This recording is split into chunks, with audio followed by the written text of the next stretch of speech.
ഈശോ മിശിഹായ്ക്ക് സ്തുതിയായിരിക്കട്ടെ.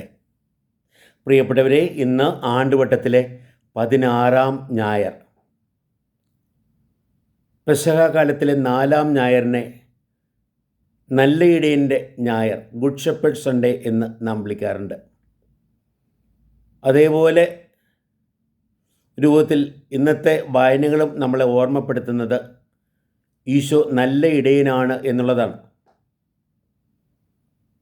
ഇടയൻ എന്നത് ദൈവം തന്നെ വെളിപ്പെടുത്തുവാൻ ഉപയോഗിക്കുന്ന ഒരു സംജ്ഞയാണ്. പഴയ നിയമത്തിലെ പലയിടങ്ങളിലും ദൈവം തന്നെ ഇടയനായിട്ട് അവതരിപ്പിക്കുന്നുണ്ട്. ദൈവം തിരഞ്ഞെടുത്ത ആൾക്കാർ പലരും തന്നെ ഇടയന്മാരുമാണ്. 23-ാം സങ്കീർത്തനം ഇന്നത്തെ പ്രതിദിന സങ്കീർത്തനമാണ്. ആ സങ്കീർത്തനത്തിൽ സങ്കീർത്തകൻ ദൈവത്തെ തൻ്റെ ഇടയനായി അവതരിപ്പിക്കുന്നുണ്ട്. തന്നെ സംരക്ഷിക്കുന്ന, തന്നെ പരിപാലിക്കുന്ന, തന്നെ ഐശ്വര്യപ്പെടുത്തുന്ന, തന്നെ വഴി നടത്തുന്ന ആ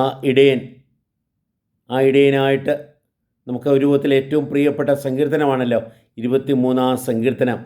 കർത്താവിൻ്റെ ഇടയനാകുന്നു, എനിക്കൊന്നിനും മുട്ടുണ്ടാവുകയില്ല.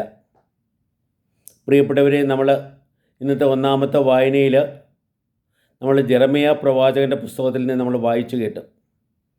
ദൈവം പറയുകയാണ്, ഞാൻ എൻ്റെ ജനത്തെ നയിക്കാൻ വേണ്ടി ഏൽപ്പിച്ച ഇടയന്മാർ തങ്ങളുടെ ധർമ്മത്തെ മറന്ന് ആടുകളെ ഒരുമിച്ച് കൂട്ടുന്നതിന് പകരം അവരെ ചിതറിച്ച് കളയുന്ന അവസ്ഥ, ചിതറിച്ച് അതേപോലെ നശിപ്പിക്കുന്ന അവസ്ഥ. ദൈവം പറയുകയാണ്, ഞാൻ തന്നെ പ്രത്യേകിച്ച് എൻ്റെ ജനത്തിൻ്റെ കാര്യത്തിൽ ഇടപെടും, അവരെ ഞാൻ പ്രത്യേകമായിട്ട് സംരക്ഷിക്കും, അവരെ ഞാൻ ഒരുമിച്ച് കൂട്ടും, എൻ്റെ സ്നേഹത്തിൽ ഒരുമിച്ച് കൂട്ടും എന്ന് പറയുകയാണ്. ഇന്നത്തെ രണ്ടാമത്തെ വായനയിൽ പൗലോസ് അപ്പോസ്തലൻ പ്രത്യേകിച്ച് നമ്മളെ ഓർമ്മപ്പെടുത്തുന്നതും അതുതന്നെയാണ്. തൻ്റെ പ്രിയപുത്രനായ ഈശോയിലൂടെ, ദാവീദിൻ്റെ ഗോത്രത്തിൽപ്പെടുന്ന ഈശോയിലൂടെ ദൈവം ജനത്തെ എല്ലാം ഒരുമിച്ച് കൂട്ടി അവിടെ ഇടയിലെ എല്ലാത്തരം ശത്രുതയും വേർതിരിവുകളും അവസാനിപ്പിച്ച് യഹൂദരെന്നോ വിജാതീരെന്നോ ഉള്ള വേർതിരിവ് കൂടാതെ എല്ലാവരെയും തൻ്റെ മരണത്തിലൂടെ അവിടുന്ന് ഒന്നു ചേർത്തു എന്ന് പറയുകയാണ്. അങ്ങനെ അനുരഞ്ജനം വരുത്തുന്ന, ഒരുമിച്ച് കൂട്ടുന്ന, ഐക്യം വരുത്തുന്ന ഇടയനായി ഈശോയെ അവതരിപ്പിക്കുകയാണ് പ്രിയപ്പെട്ടവരെ ഇന്നത്തെ രണ്ടാമത്തെ വായനയിലെ പൗലോസ് അപ്പോസ്തലൻ.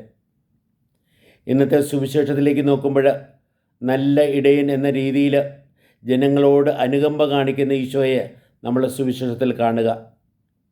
ജനങ്ങൾ കർത്താവിൻ്റെ അടുത്തേക്ക് ഒരുമിച്ച് കൂടുമ്പോൾ അവർ ഇടയനില്ലാത്ത ആടുകളാണ് എന്ന് കണ്ട് അവർക്ക് നല്ല ഇടയനാകാൻ ശ്രദ്ധ വയ്ക്കുന്ന ഈശോ ജനത്തിന് മാത്രമല്ല തൻ്റെ പ്രിയപ്പെട്ട അപ്പോസ്തലന്മാർക്കും നല്ല ഇടയനായി തീരുന്ന കർത്താവിനെ നമ്മൾ കാണുക. കർത്താവ് തൻ്റെ ശിഷ്യന്മാരെ തനിക്ക് മുന്നോടികളായി ലോകത്തിലേക്ക് അയച്ച കാര്യം നമ്മൾ വായിച്ചു കേട്ടു കഴിഞ്ഞ ആഴ്ച. ഇന്ന് അവർ തിരിച്ചു വന്ന ഈശോയുടെ അടുത്ത് തങ്ങൾ ചെയ്ത കാര്യങ്ങൾ, തങ്ങളിലൂടെ ചെയ്യപ്പെട്ട കാര്യങ്ങളെല്ലാം അവിടെ വിവരിച്ചു.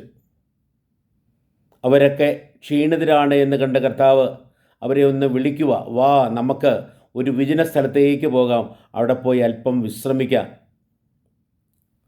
പ്രിയപ്പെട്ടവരെ, ആ രീതിയിൽ വിശ്രമമേകുന്ന ഇടയനെയാണ് സുവിശേഷം അവതരിപ്പിക്കുക. നമ്മൾ ഇന്നത്തെ ലോകത്തിലേക്ക് നോക്കുമ്പോൾ പ്രിയപ്പെട്ടവരെ, ചിതറിക്കുന്ന ഒത്തിരി ശക്തികളിലൂടെ മനുഷ്യവർഗം വിഷമിക്കുക. വർഗത്തിൻ്റെയും വർണ്ണത്തിൻ്റെയും മതത്തിൻ്റെയും ഭാഷയുടെയും ഒക്കെ പേരിലുള്ള വേർതിരിവുകൾ, ആ വേർതിരിവെല്ലാം മാറ്റി ജനത്തെ ഒന്നിച്ചു കൂട്ടുവാൻ ശ്രദ്ധ വയ്ക്കുന്ന ദൈവത്തെയാണ് ഇന്നത്തെ ഒന്നാമത്തെ വായനയിൽ നമ്മൾ കാണുക. അവരുടെ ഇടയിലെ എല്ലാത്തരം ഭിന്നതകളെയും അകറ്റി അവരെ ഒരുമിച്ച് കൂട്ടുവാൻ വേണ്ടി തൻ്റെ ജീവൻ പോലും വെടിയുവാൻ സന്നദ്ധനായ ഈശോയാണ് പൗലോസ് അപ്പോസ്തലൻ രണ്ടാമത്തെ വായനയിൽ അവതരിപ്പിച്ചത്. പ്രിയപ്പെട്ടവരെ, നല്ല ഇടയൻ, അപ്പം ഈശോയെ നമ്മുടെ ഇടയനായി നമുക്ക് സ്വീകരിക്കാനായിട്ട് പറ്റണം. പലപ്പോഴും നമ്മളെ ചിതറിക്കുന്ന, നശിപ്പിക്കുന്ന ഇടയന്മാരുടെ പുറകിന് നമ്മൾ അലയാറുണ്ട്. യഥാർത്ഥ ഇടയൻ കർത്താവാണ്. തൻ്റെ സ്നേഹത്താൽ നമ്മെ നിറച്ച് ദൈവത്തെ പിതാവായി പരിചയപ്പെടുത്തി ദൈവരാജ്യത്തിലെ അംഗങ്ങളാക്കി നമ്മളെ മാറ്റുന്ന, ദൈവം ഭരണം നടത്തുന്ന അവസ്ഥയിൽ നമ്മളെല്ലാം വഴി നടത്തുന്ന, ഐശ്വര്യപ്പെടുത്തുന്ന കർത്താവിനെയാണ് ഇന്നത്തെ വായനകൾ നമ്മുടെ മുമ്പിൽ അവതരിപ്പിക്കുക. നമ്മൾ പ്രത്യേകിച്ച് ഇന്നത്തെ പ്രതിവചന സങ്കീർത്തനം 23-ാം സങ്കീർത്തനം നമുക്കൊന്ന് ശ്രദ്ധയോടെ നിരന്തരം ഒന്ന് വായിക്കാനും ആ ദൈവം നമുക്കായി എന്ത് ചെയ്യുന്നു എന്നുള്ള ബോധപ്പെടാനും നമുക്ക് ശ്രദ്ധിക്കാം. ദൈവത്തെ നമ്മുടെ ഇടയനായി സ്വീകരിക്കുവാനും ആ ഇടയൻ നമ്മളെ ഏൽപ്പിക്കുന്ന ദൗത്യം മറ്റുള്ളവർക്ക് നല്ല ഇടയരാകുവാനുള്ള ആ ദൗത്യം നിറവേറ്റുവാനും പ്രിയപ്പെട്ടവരെ നമുക്ക് തയ്യാറാകാം. ജനങ്ങളെ ചിതറിക്കുന്ന അല്ലെ നശിപ്പിക്കുന്ന രീതിയിലല്ല നമ്മുടെ പ്രവർത്തനം ആകേണ്ടത്. പിന്നെയോ അവരെ ഒന്നിപ്പിക്കുന്ന, ഐക്യപ്പെടുത്തുന്ന, സ്നേഹം കൊണ്ട് നിറയ്ക്കുന്ന, സമാധാനം വരുത്തുന്ന, സന്തോഷം വരുത്തുന്ന ഒരു ജീവിതം നമുക്ക് ജീവിക്കാനായിട്ട് സാധിക്കണം. അതേപോലെ ഇന്നത്തെ സുവിശേഷത്തിൽ കർത്താവ് നമ്മളെ പ്രത്യേകമായിട്ട് ഓർമ്മപ്പെടുത്തുന്നൊരു കാര്യമുണ്ട്. ആടുകൾക്ക് വിശ്രമമേകുന്ന കർത്താവ് നമ്മുടെയും ജീവിതത്തിൽ വിശ്രമം ആവശ്യമാണ് എന്ന് നമ്മളെ ഓർമ്മപ്പെടുത്തുക. പലരും വിശ്രമിക്കാൻ മറന്നു പോകാറുണ്ട്. പലരും വിശ്രമ സമയത്തെ വൃഥ ചെലവഴിച്ചു കളയാറുണ്ട്. ദൈവത്തോട് കൂടെ ആയിരിക്കാൻ, പ്രിയപ്പെട്ടവരോട് കൂടെ ആയിരിക്കാൻ ഒക്കെ നമുക്ക് ലഭിക്കുന്ന പ്രത്യേക അവസരമാണ് വിശ്രമവേള. ഏറ്റവും പ്രധാനമായും പ്രിയപ്പെട്ടവരെ, നമുക്ക് നല്ല ഒരു മെഡിറ്റേഷൻ നടത്തിക്കൊണ്ട് നമ്മിലെ ദൈവീകത കണ്ടെത്താനും നമ്മളെക്കുറിച്ചുള്ള ദൈവത്തിൻ്റെ പദ്ധതി തിരിച്ചറിയുവാനും ദൈവത്തിൽ ആശ്രയിച്ചുകൊണ്ട് ദൈവത്തിൻ്റെ ശക്തിയാൽ നിറയപ്പെടുവാനും നൽകപ്പെടുന്നതാണ് വിശ്രമവേളകൾ. വിശ്രമിക്കാൻ പോലും മറന്ന് 2-3 തവണ ജോലിയെടുത്ത് പ്രിയപ്പെട്ടവരെ ആരോഗ്യത്തെ നശിപ്പിക്കുന്നവരുണ്ട്. എന്തേറെ പണം കിട്ടാം എന്നുള്ള രീതിയിലാ ചിന്ത. പക്ഷേ എന്തേറെ പണം കിട്ടിയാലും നമ്മുടെ ആരോഗ്യം നഷ്ടപ്പെട്ടാൽ അതുകൊണ്ട് എന്താ പ്രയോജനം? എന്തേറെ പണം കിട്ടിയാലും നമ്മുടെ കുടുംബത്തിലെ ആ സ്നേഹ ഐക്യം, പരസ്പരമുള്ള സ്നേഹ സാന്നിധ്യം നഷ്ടപ്പെട്ടാൽ ജീവിതത്തിന് എന്ത് ഗുണമാണുള്ളത്?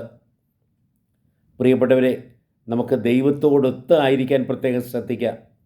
ദൈവത്തോട് കൂടെയായിരുന്ന, ഈശോയോട് കൂടെയായിരുന്ന വിശ്രമിക്കുവാനും അവിടുന്ന് ഏകുന്ന ആശ്വാസവും അവിടുന്ന് ഏകുന്ന ശക്തിയും അവിടുന്ന് ഏകുന്ന ഉണർവും പ്രാപിക്കുവാനും നമുക്ക് പ്രത്യേകമായിട്ട് ശ്രദ്ധ വയ്ക്കാം.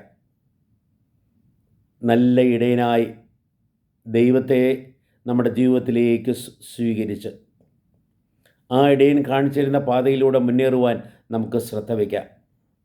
നല്ല ഇടയനായ ക്രിസ്തുവിനെ അനുകരിച്ചുകൊണ്ട് കർത്താവിൻ്റെ കാരുണ്യത്തോടെ ഏവരോടും പെരുമാറുവാനായിട്ട് നമുക്ക് ശ്രദ്ധിക്കാം. വിഷമത അനുഭവിക്കുന്ന ഓരോരുത്തരുടെയും വിഷമതയെ തിരിച്ചറിഞ്ഞുകൊണ്ട് അവർക്ക് വേണ്ടി എന്തെല്ലാം ചെയ്യാനാവും എന്ന രീതിയിൽ ചിന്തിച്ച് അതനുസരിച്ച് പ്രവർത്തിക്കുവാൻ നമുക്ക് ശ്രദ്ധ വയ്ക്കാം. ദൈവത്തെ നമ്മുടെ നല്ല ഇടയനായി ഉൾക്കൊണ്ടുകൊണ്ട് ആ ദൈവം ഏൽപ്പിച്ച ദൗത്യം എന്ന രീതിയിൽ മറ്റുള്ളവർക്ക് നല്ല ഇടയരാകുവാനായിട്ട് നമുക്ക് ശ്രദ്ധ വയ്ക്കാം. അതിനുവേണ്ട കൃപ ദൈവം നമുക്കെല്ലാം ഏകുമാറാകട്ടെ. നല്ല ഇടയനായ ദൈവം നമ്മെ നിരന്തരം സംരക്ഷിക്കട്ടെ, നമ്മളെ നിരന്തരം പരിപാലിക്കട്ടെ, നമ്മളെ നിരന്തരം ആശ്വസിപ്പിക്കട്ടെ, നമ്മളെ നിരന്തരം വഴി നടത്തട്ടെ.